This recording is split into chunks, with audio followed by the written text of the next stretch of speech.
നാടിറങ്ങുന്ന കാട്ടുനീതി. അവകാശ പോരാട്ടം മനുഷ്യനും മൃഗങ്ങളും തമ്മിലാകുമ്പോൾ അന്നമുട്ടുന്ന കർഷകർക്കൊപ്പം റേഡിയോ മാറ്റുലി തയ്യാറാക്കി അവതരിപ്പിക്കുന്ന പ്രത്യേക പരമ്പര നാടിറങ്ങുന്ന കാട്ടുനീതി.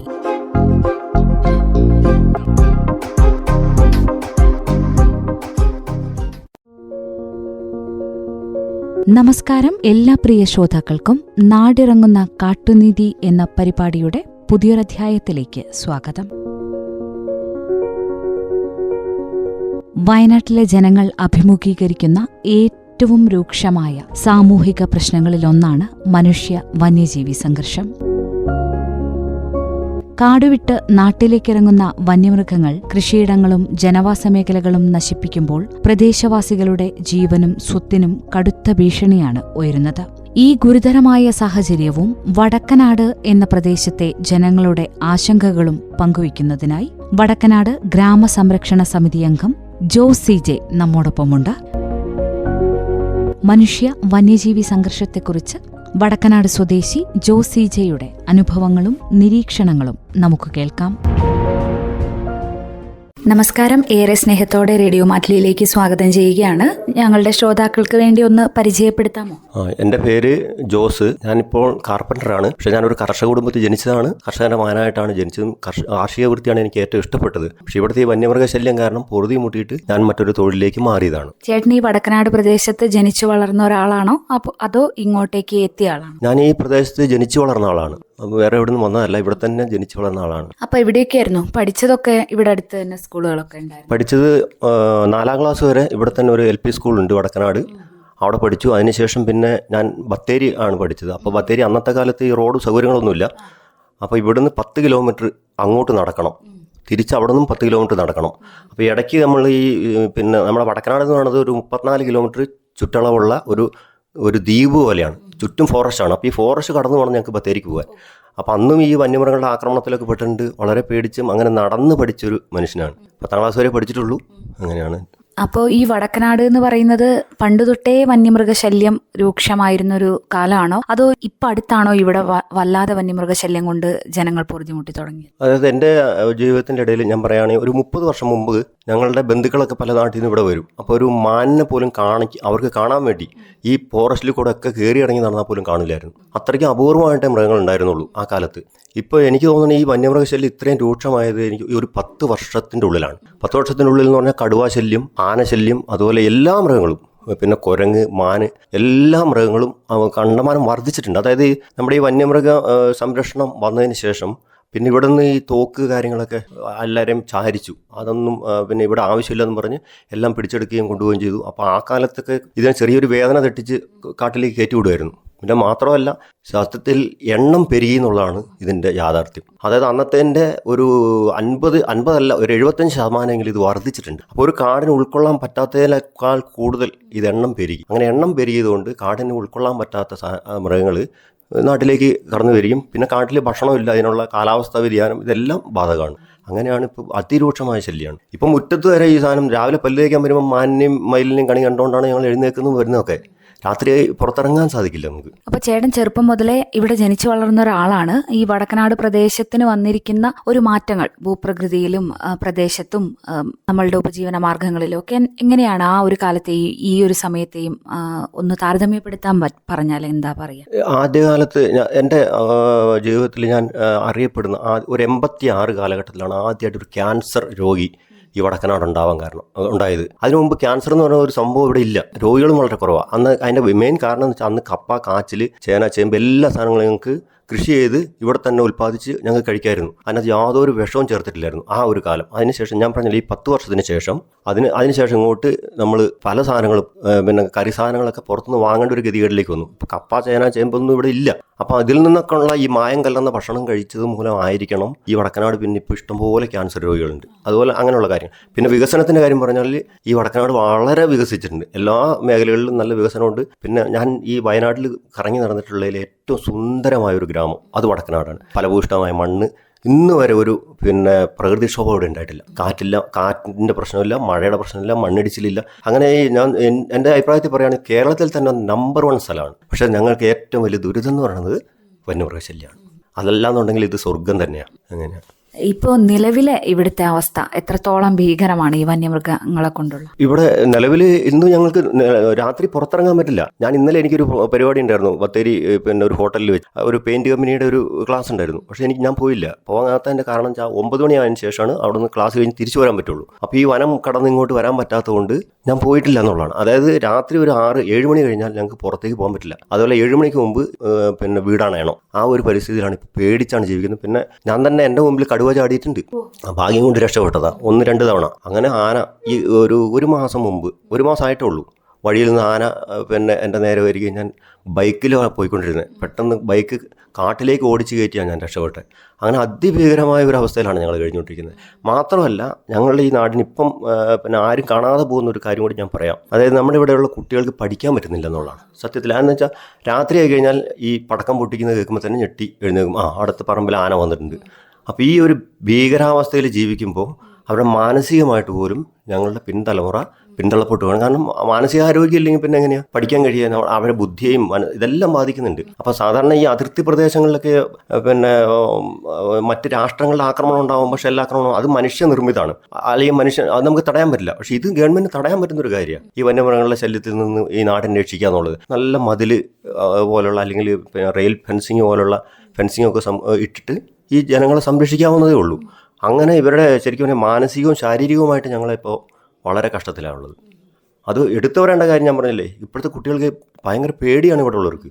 കാരണം ഈ രാത്രി ഉറക്കം കുറവ്, രണ്ടാമത് ഈ പേടി, ഇതെല്ലാം കാരണം പിന്നെ അവരെങ്ങനെ സ്കോർ ചെയ്യും? നല്ല ഒരു മാർക്ക് കിട്ടുമോ? അവർക്ക് കിട്ടില്ല.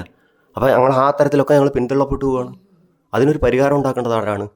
ഗവൺമെൻറ്റാണ്. കാരണം ഒരു മനുഷ്യനൊരു മനുഷ്യാവകാശം ഉണ്ടല്ലോ, ഈ അവൻ്റെ സ്വത്തിനും ജീവനും സംരക്ഷണം കൊടുക്കുക എന്നുള്ളത്. അത് ശരിക്കും പറഞ്ഞാൽ വടക്കനാടിനെ സംബന്ധിച്ച് ഒരു ഗവൺമെൻറ്റും തിരിഞ്ഞു നോക്കുന്നില്ല എന്നുള്ളതാണ്. അതാണ് ഇപ്പോഴത്തെ അവസ്ഥ.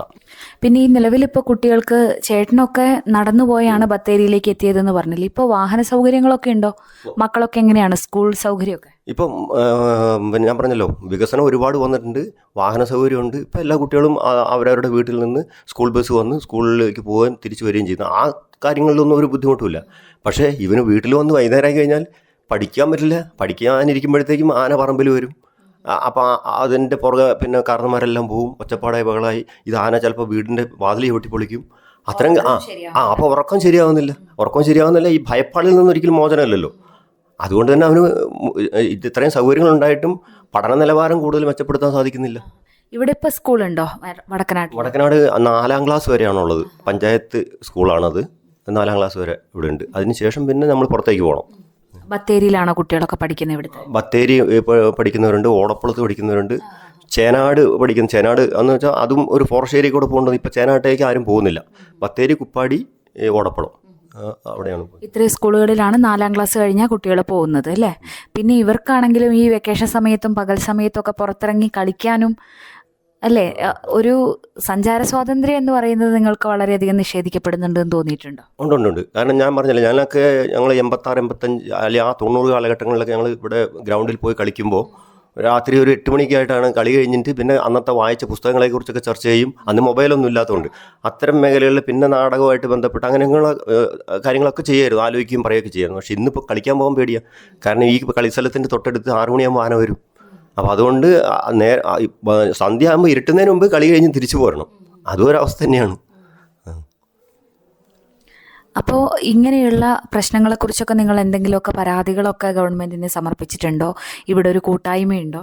ഞങ്ങൾ ഈ അതിരൂക്ഷമായ വന്യമൃഗശല്യം ആരംഭിച്ചത് മുതൽ അതുകൊണ്ട് ഞങ്ങൾ പൊറുതി മുട്ടിക്കഴിഞ്ഞപ്പോൾ 2018 ഞങ്ങളിവിടെ ഗ്രാമസംരക്ഷണ സമിതി എന്ന് പറഞ്ഞൊരു സമിതി രൂപീകരിച്ചു. അത് കക്ഷി രാഷ്ട്രീയങ്ങൾക്കും മതത്തിനൊക്കെ അതീതമായിട്ട് അങ്ങനെ ആ സമിതി രൂപീകരിച്ച് ഞങ്ങൾ അതിരൂക്ഷമായ വന്യമൃഗശല്യത്തിനെതിരെ ഞങ്ങൾ സമരം ചെയ്ത് അങ്ങനെ പിന്നെ ബത്തേരി DFO ഓഫീസിന് മുമ്പിൽ 11 ദിവസം നിരാഹാരം കിടന്നു. അങ്ങനെ 11 ദിവസം നിരാഹാരം കിടന്നതിൻ്റെ ഫലമായിട്ട് അന്നത്തെ മന്ത്രിമാരൊക്കെ ഞങ്ങൾ സമരപ്പന്തലിൽ വരികയും അത് കേരളം കണ്ട ഏറ്റവും വലിയ സമരമായിരുന്നു. ഒരുപാട് പിന്തുണ, ഞങ്ങൾ 500ഓളം പ്രകടനങ്ങൾ തന്നെ അവിടെ ഞങ്ങളെ പന്തലിൽ വന്നിരുന്നു. അപ്പോൾ അങ്ങനെ വന്നപ്പം അന്നത്തെ മന്ത്രിമാരെല്ലാം കൂടി വന്നിട്ട് ഞങ്ങൾക്ക് ഇവിടെ സംരക്ഷണം തരാമെന്ന് പറയുകയും ഈ 34 കിലോമീറ്റർ ചുറ്റളവിന് കന്മതിൽ ആദ്യം പാസ്സാക്കി 52 കോടി രൂപ പിന്നെ എസ്റ്റിമേറ്റൊക്കെ ഇട്ട് ഒരു കന്മതിൽ പാസ്സാക്കി തരാമെന്ന് പറഞ്ഞ് അങ്ങനെ പോയി. അതിനുശേഷം ഈ കന്മതിൽ പിന്നീട് ഞങ്ങളോട് പറയുന്നത് കല്ല് കിട്ടാനില്ല, ഖനനം വലിയ ബുദ്ധിമുട്ടാണ്, അത് നടക്കില്ല എന്ന് പറഞ്ഞിട്ട് ഞങ്ങളോട് റെയിൽ ഫെൻസിങ്ങിലേക്ക് മാറാൻ പറഞ്ഞു.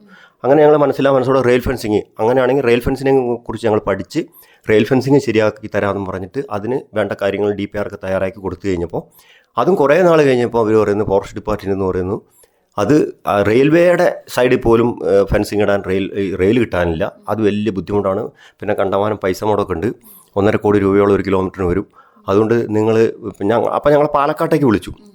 പാലക്കാട്ട് CCFൻ്റെ ഓഫീസിലേക്ക് വിളിച്ചിട്ട് ഞങ്ങൾ ഇവിടുന്ന് ഈ പ്രതിനിധികളെ, അതായത് ഈ സംരക്ഷണ സമിതിയുടെ പ്രതിനിധികളെ, ഞാൻ അതിനകത്ത് ഖജാൻജിയാണ്, അങ്ങനെ ഞങ്ങൾ അവിടെ പോയി പാലക്കാട്ട് പോയി ഞങ്ങളോട് പറഞ്ഞു, മാങ്കുളത്തൊരു മോഡലുണ്ട്, ഒരു റോ ഫെൻസിങ്, അത് വളരെ സക്സസ് ആണ്, നിങ്ങളത് പോയി കാണുക, അതാകുമ്പോൾ നമുക്കൊരു കിലോമീറ്ററിന് ഒരു 42 ലക്ഷം രൂപ വരുള്ളൂ.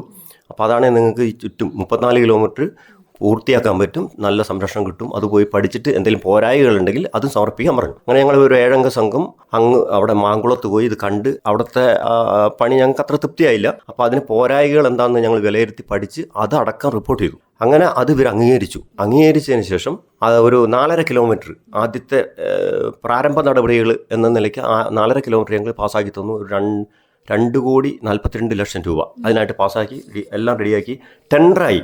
ഈ പദ്ധതി ടെൻഡറായതിനു ശേഷം ഒരു സുപ്രഭാതത്തിൽ പറയുന്നു, പിന്നെ ഇതിവിടെ ഒരു കൂട്ടം ആന വന്ന് തള്ളിയാൽ ഈ ഫെൻസിങ് തകർത്ത് കളയും, അതുകൊണ്ട് ഇവിടുത്തെ മണ്ണിന് ഇത് അനുയോജ്യമല്ല എന്ന് പറഞ്ഞിട്ട് ഫോറസ്റ്റുകാർ അത് തള്ളി. അങ്ങനെ ഞങ്ങൾ പെട്ടെന്ന് ഇതറിഞ്ഞ് ഫോറസ്റ്റ് ഓഫീസിൽ പോയി സമരം ചെയ്ത് കാര്യങ്ങളെക്കുറിച്ച് പഠിച്ചു കഴിഞ്ഞപ്പോൾ അവർ പറഞ്ഞു, കോഴിക്കോട് NIT വന്ന് പരിശോധന നടത്തിയപ്പോൾ ഇവിടുത്തെ മണ്ണ് അതിനുള്ള ബലമില്ലാത്ത മണ്ണാണ്, അതുകൊണ്ട് ആ പദ്ധതി നടക്കില്ല എന്ന് പറഞ്ഞിട്ടാണ് അത് ഒഴിവാക്കിയത്. ഞങ്ങൾ ചോദിക്കുന്നൊരു ചോദ്യം, കായലിൽ കെട്ടിടം പണിയാമെങ്കിൽ, കടലിൽ പണിയാമെങ്കിൽ, അങ്ങനെയുള്ള അപ്പോൾ ഈ ഏരിയയിൽ ഈ NIT വിചാരിച്ചാൽ ഈ ഇതിനെ ബലപ്പെടുത്താനുള്ള പല സാങ്കേതിക വിദ്യകളുണ്ടല്ലോ, അത്തരത്തിൽ ഇത് മാറ്റിക്കൊണ്ട് പുനർനിർണ്ണയിച്ച് 4.5 കിലോമീറ്റർ എന്നുള്ളത് ചിലപ്പോൾ 1 കിലോമീറ്റർ കുറയായിരിക്കും, അങ്ങനെ ഒരു പൈലറ്റ് പ്രൊജക്റ്റ് എന്ന നിലയിൽ ഫസ്റ്റിൽ ഒന്ന് ചെയ്യാൻ പറഞ്ഞു. അത് ഇതുവരെ ചെയ്തിട്ടില്ല. അങ്ങനെ അത് ഉപേക്ഷിച്ചിട്ട് പിന്നെ കുറേ കാലം ഞങ്ങൾ സമരമൊക്കെ നടന്നു. അതിന് ശേഷമാണ് ഇപ്പോൾ ഇവർ ഇവിടെ തൂക്ക് ഫെൻസിങ്, ഹാങ്ങിങ് ഫെൻസിങ് എന്ന് പറഞ്ഞിട്ട് ഇലക്ട്രിക് ഫെൻസിങ് അതുകൊണ്ടാണ് 34 കിലോമീറ്റർ മൊത്തം ഇടാന്ന് പറഞ്ഞാൽ അത് വന്നപ്പോൾ ഞങ്ങളിവിടെ ഗ്രാമസംരക്ഷണ സമിതി ഇവിടുത്തെ പഞ്ചായത്തിനോട് പറഞ്ഞ് പഞ്ചായത്തുകാർ ഇവിടെ നമ്മളെ ഗ്രാമസഭ വിളിച്ചു കൂട്ടി. അങ്ങനെ ഇവിടെ 1, 2, 3 വാർഡുകളാണ് ഈ വടക്കനാട് എന്ന് പറയുന്നത്. ഈ 3 വാർഡുകളിലെ ആളുകളും കൂടിയിട്ട് ഇതിനെതിരെ പ്രമേയം പാസ്സാക്കി. ഞങ്ങൾക്ക് ഹാങ്ങിങ് ഫെൻസി വേണ്ട, കാരണം അത് സക്സസ് അല്ല. കാരണം ഇടതൂർന്ന് നിൽക്കുന്ന മരങ്ങളുടെ ഇടയിലൂടെ ഈ കമ്പി വലിച്ചാൽ ഈ മരം ആന തള്ളിയിടും, അപ്പോൾ ഇത് പൊട്ടിപ്പോവും. അങ്ങനെ ഞങ്ങൾ ഇതിനു മുമ്പ് ഇവർ കൊണ്ടുവരുന്നതിന് മുമ്പ് ഞങ്ങളിത് പരീക്ഷിച്ചിട്ടുള്ളതാണ് ജനങ്ങൾ. അപ്പോൾ അങ്ങനെ അതുകൊണ്ട് ഒരിക്കലും സക്സസ് അല്ല.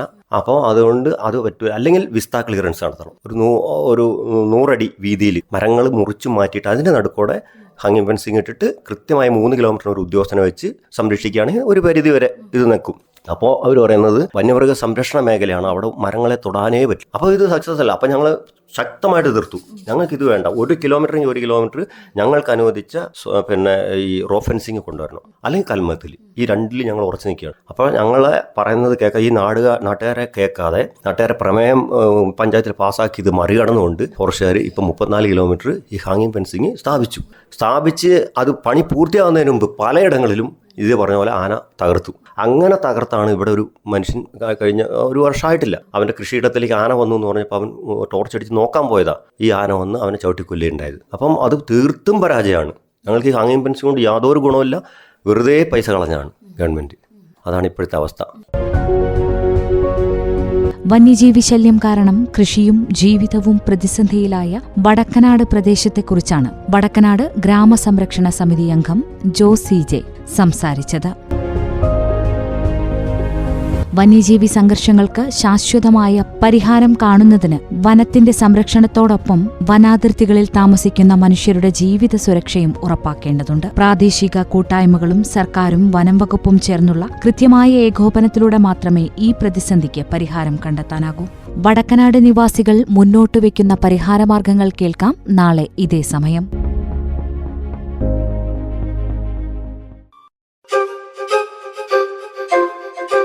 നാടിറങ്ങുന്ന കാട്ടുനീതി. അവകാശ പോരാട്ടം മനുഷ്യനും മൃഗങ്ങളും തമ്മിലാകുമ്പോൾ അന്നമുട്ടുന്ന കർഷകർക്കൊപ്പം റേഡിയോ മാറ്റുലി തയ്യാറാക്കി അവതരിപ്പിക്കുന്ന പ്രത്യേക പരമ്പര നാടിറങ്ങുന്ന കാട്ടുനീതി.